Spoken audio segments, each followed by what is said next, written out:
This woman just bought a $37 million private jet with money meant to build 1,427 hospitals. This man owns 14 properties in London, while 87 million Nigerians live on less than $2 a day. And this guy is stored $43 million in cash inside his bathroom walls. Between 1960 and today, over $582 billion has vanished from Nigeria. That's more than the GDP of Sweden, more than Apple's cash reserves. And today, you're going to see exactly where every dollar went, who took it, and the one thing that still keeps them awake at night.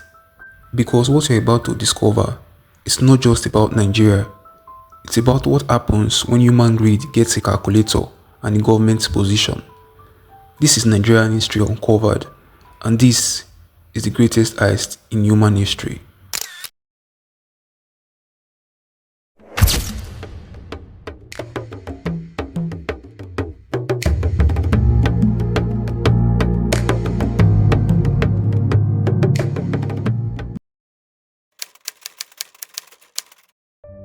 Millions of Nigerians are celebrating.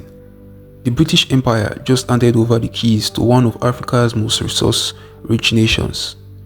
Oil, natural gas, fertile land, a young, ambitious population.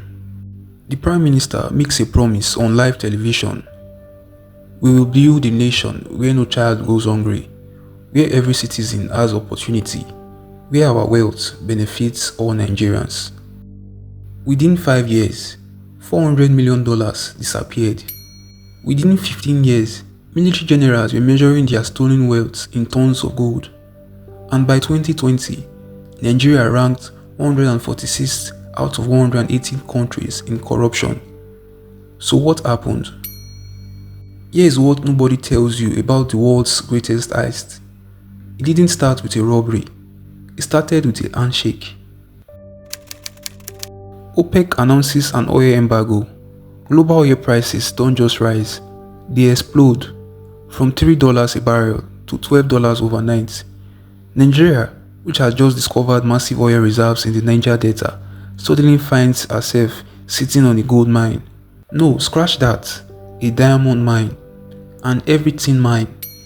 The government's oil revenue goes from $3 billion in 1973 to $27 billion by 1980. That's a 614% increase in 7 years. To put that in perspective, if you made $50,000 a year and got that same increase, you'll be making $357,000 next year. So the money was flowing. New schools, new hospitals, infrastructure projects. Except none of it actually happened, because while the government was announcing these projects on TV, something else was happening behind closed doors. And it involved briefcases. Lots and lots of briefcases. Let me show you something. The image on the left side shows what Nigeria's oil money should have built, while on the right side, it shows what actually happened.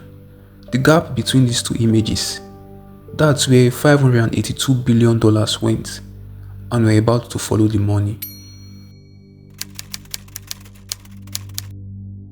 Here's what I learned after reading 2,000 pages of government reports, interviewing former officials and tracking down financial records that were supposed to be destroyed. There are exactly 5 ways the money disappeared, and each one is more insane than the last. The Nigerian government announces a $2.8 billion contract to build a brand new steel plant in Ajaokuta. This wasn't just any steel plant. This was supposed to be Africa's largest, capable of producing 1.3 million tons of steel per year. It would create 10,000 jobs, transform Nigeria into an industrial powerhouse. Construction begins, money flows, photos appear in newspapers showing progress. Fast forward to 2025, the plant has never produced a single commercial ton of steel. But here's the crazy part. Over 46 years, the government has spent $8 billion on this project. That's almost 3 times the original budget for a plant that doesn't work. Where did the money go? Layer after layer after layer of contracts, each one taking their cut. Each contract approved by officials who got a 10 to 20% kickback. The math is simple but devastating. Real construction cost $2.8 billion. Money spent $8 billion. The difference is $5.2 billion. $5.2 billion vanished into briefcases, offshore accounts, and properties from London to Dubai. And this wasn't just one project, they were hundreds. Okay, this next one is diabolical. Imagine the government says, we will keep gas prices low for citizens by subsidizing fuel imports. Sounds nice, right? Helpful government helping people. Here's how it actually works. Government official approves your company to import fuel. Then you submit documents claiming you imported 50 million liters. Then government pays you the subsidy, let's say $30 million. When in reality, you actually imported 0 liters. No fuel ever arrived. You just printed fake documents, and because there was no verification system, you got away with it. Between 2006 and 2012, the government paid out $64 billion in fuel subsidies.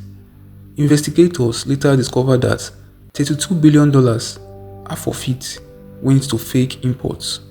Companies that didn't exist, ships that were never real, fuel that never came, $32 billion stolen with fake paperwork. That's more than Norway's education budget, more than Kenya's GDP. Gone. In 2014, Nigeria's central bank governor, the guy who's supposed to protect the money, stands in front of parliament. He makes an announcement that breaks the internet. $20 billion from Nigeria's oil revenue is missing. Not misallocated, not unaccounted for in this quarter. Missing. $1 billion. To give context, that's enough to build 40,000 schools, pay 400,000 teachers for 10 years, and give every Nigerian family $100 in direct cash. Just gone. The investigation revealed that the Nigerian National Petroleum Corporation, the state's oil company, was selling crude oil and just not reporting the money. They would sell 50 million barrels, report 30 million, and pocket the difference. And here's the part that still makes me angry. When the governor blew the whistle, he was fired, exiled, his life threatened. The people who stole the $20 billion, most of them are still in office. Now, we are going international because the money didn't stay in Nigeria. It couldn't. You can't hide $582 billion in a Lagos bank account. So they built an empire.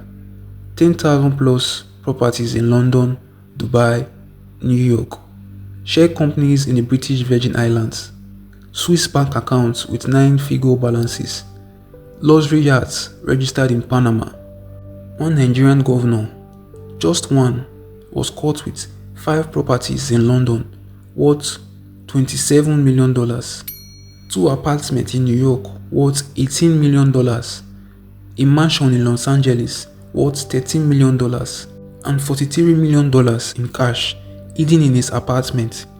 His official government salary, $50,000 a year. Do the maths. But here's what shocked me most. This guy wasn't even in the top 10 richest corrupt officials. The number 1 guy, we will get to him in a minute, and his numbers will blow your mind. The last method, and it's the simplest but most widespread. Just lie about how much things cost. A government official needs to buy 100 laptops for his school. The real cost $500 each. That's $150,000 in total. While the reported cost is $2,000 each, which is $200,000 in total. The school gets 100 terrible laptops. The official pockets $150,000. This happened with textbooks, desks, ambulances, military equipment, everything. A 2018 audit found that 70% of government contracts were inflated by 200 to 400%. That means for every $1 of actual value delivered, The government paid $3 to $4. Over decades, hundreds of billions lost to pure, simple inflation fraud. Alright, let's talk about the actual people. Because $582 billion is an abstract number, but when you see who took it and how they live, it becomes very real. General Sani Abacha ruled Nigeria from 1993 to 1998, 5 years in power. In those 5 years, he stole between $3 to $5 billion. That's $1 million every single day. When he died suddenly in 1998, investigators found $2.4 billion in Swiss banks, $1.3 billion in Luxembourg, $650 million in Liechtenstein, $200 million in the UK, cash, gold, and jewelry in 145 bank accounts across 50 countries. And here's the insane part. 25 years later, Nigeria is still recovering this money. In 2020, they got back another $308 million from Jersey Island banks. His family is still living off stolen wealth. The generational wealth from theft is real. But Abacha wasn't alone. Between 1999 and 2015, multiple state governors stole billions. James Ibori, former governor of Delta State, stole $250 million. He was caught with $50 million in a UK mansion. Joshua Dariye, former governor of Plateau State, stole $90 million, while Libriye Alamasia, who was caught in London with $1.8 million cash in his apartment. These weren't federal officials, these were state governors, and most of them, they served a few years in prison, some in comfortable VIP cells, then returned to politics. One former governor who stole $35 million is now a senator. The system protects its own. Here is what $582 billion in theft actually looks like on the ground. 40% of Nigerians have no access to clean water. 10.5 million children are out of school. Nigeria has one doctor for every 5,000 people, when WHO recommends 1 per 600. 70% of the population lives on less than $2 a day. Life expectancy, 54 years, compared to 79 in the UK. One Nigerian mother told a reporter, "I watch my government officials' children study at Oxford, while mine can't afford textbooks. That's not an economy problem, that's a theft problem." Economists estimate that if Nigeria's oil wells had been properly managed, like Norway did, every Nigerian citizen would be receiving a $2,000 annual dividend. Instead, 87 million live in extreme poverty. The theft didn't just take money, it took futures. You are probably wondering, how do these people live with themselves? I asked the former anti-corruption prosecutor this exact question. His answer: they don't see it as stealing, they see it as their turn. The colonial British took, the military took, the previous governor took, now it's their turn. It's not theft, it's a cultural inheritance. That mindset that corruption is just how things work is the real disease, and it's protected by three things: weak institutions, courts that can be bought, police that can be paid off, political immunity, governors can't be prosecuted while in office, and tribalism. He may be a thief, but he is our thief. As long as those exist, the theft continues. But here's the thing that gives me hope. You are watching this video, you are aware, and awareness is step 1. In 2020, Nigerian youths launched the End SARS protest, the largest youth movement in Africa's history. Millions in the streets demanding accountability. The government couldn't ignore it. They couldn't spin it. The world was watching. And while the movement was oppressed, something changed. An entire generation now expects better. They are tracking budgets online, fact-checking politicians, demanding transparency. $582 billion was stolen. That's history. But the next $582 billion, that's up to the people who refuse to look away. If you made it this far, you are part of that group. Share this video. Make it impossible to ignore, because the only thing more powerful than greed is an informed population that refuses to forget. This is Nigerian History Uncovered. Thanks for watching. And remember, the greatest heist in history only works if nobody's watching.